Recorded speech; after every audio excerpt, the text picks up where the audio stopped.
ผมจะได้มีโอกาสบ่อยอย่างเงี้ยเรามาคนเดียวหรอกี่หมื่นนั่น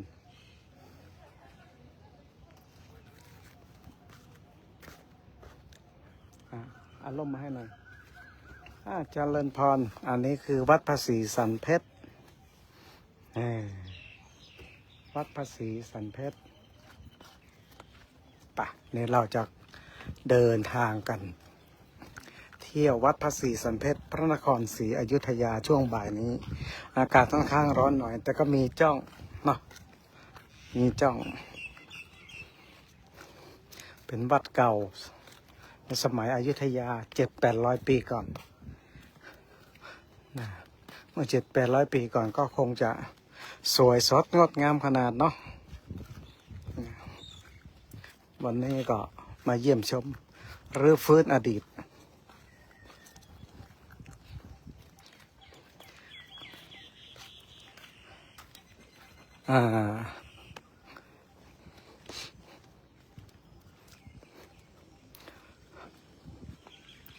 นี่เจดีย์เก่าถาดเก่าของโบราณ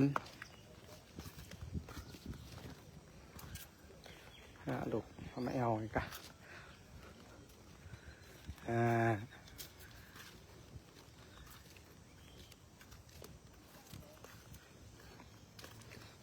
ฝรั่งนะเป็นชอบอย่างนี้สถานที่อย่างนี้ลูกเห็นไหม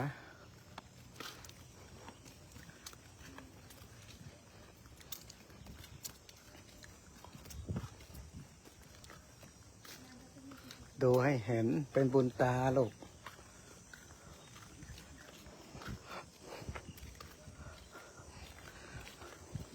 วันหน้าวันตากลับบ้านแล้วไม่มีโอกาสมาเห็นอย่างนี้ละ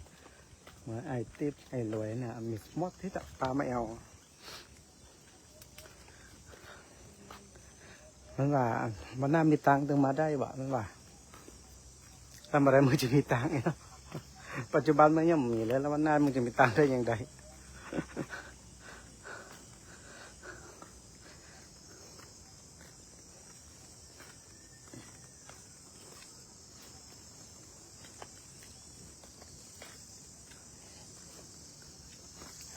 นกพิราบมาอยู่นี่หลายองค์หลายตัว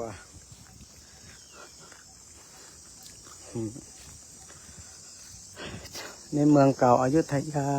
วัดภาษีสันเพชรบริเวณวัดภาษีสันเพชรเนาะติดกับวัดมงคลบพิตรอากาศร้อนน้อยจะก็อดเอา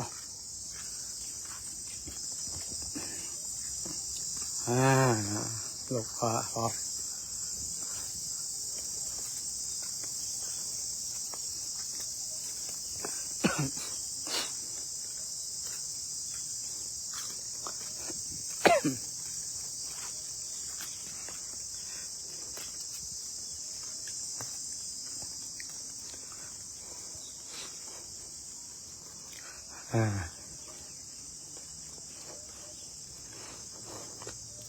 นี่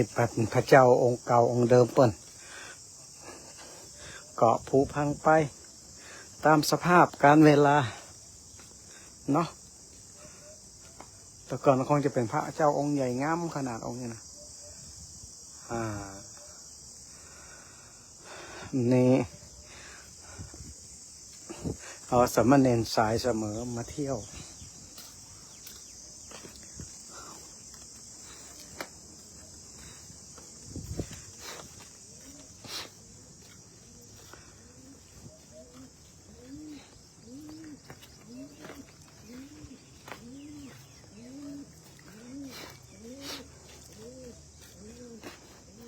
ออกกำลังกายเผาผล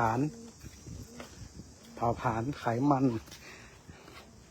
ให้ร่างกายได้เผาผลาญไขมันลูกเขาเปิดอย่างห้อนหรือเฮากันลูกเขาเนาะใส่ผ้าไทยชุดไทยเนี่ยปะโตห้อนขนาดนะ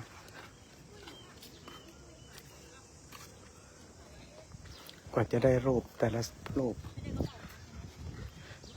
ดูมุมนี้อีกมุมหนึ่งเนาะ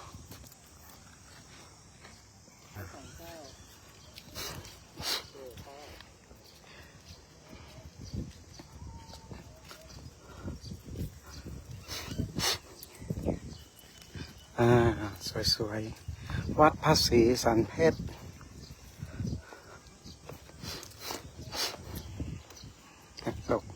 ก่อนพระมหากษัตริย์ของไทยสมัยก่อน700 ปีก่อนเปิดก็มาสร้างวัดวาอารามไว้แล้วก็ถึงเวลาบุญพิธีที่สำคัญเปิดก็มาทำพิธีเนี่ย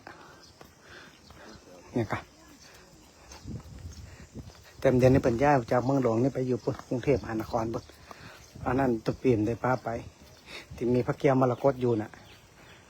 อันนั้นได้ป้าไปอันนั้นมานาวตากลับไปก็ดูคนเดียวแต่อันนี้เมืองหลวงเก่าของไทยซากปรักหักพัง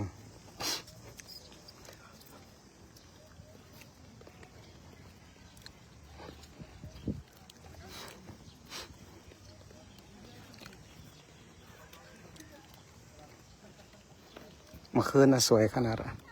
แล้วก็เป็นมรดกของโลกนะโลกเนี่ยมรดกโลกก็คือสิ่งที่สำคัญที่สุดของโลกที่อยู่ในประเทศแต่ละประเทศ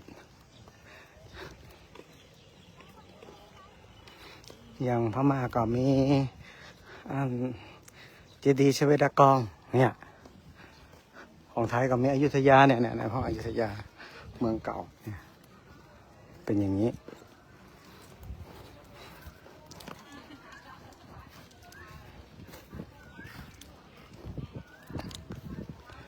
เอาละเรียบร้อยญาติโยมพาเที่ยวรอบละเนาะเมืองมรดกโลกสวยสดงดงามนะสวยสดงดงามตามท้องเรื่องเที่ยวดูวัดเก่าแก่เดี๋ยวโอกาสหน้าค่อยแวะมากับหลวงพ่อมงคลบพิตรอีกทีหนึ่งเนาะ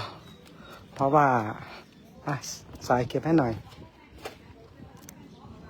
เพราะว่าตอนนี้หลวงพ่อมงคลบพิตรบูรณะอยู่โยม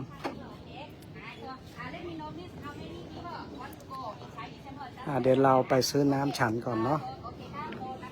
สะคอนมาเหอะไม่เอาตะการแท้อย่าไปซื้อน้ำดื่ม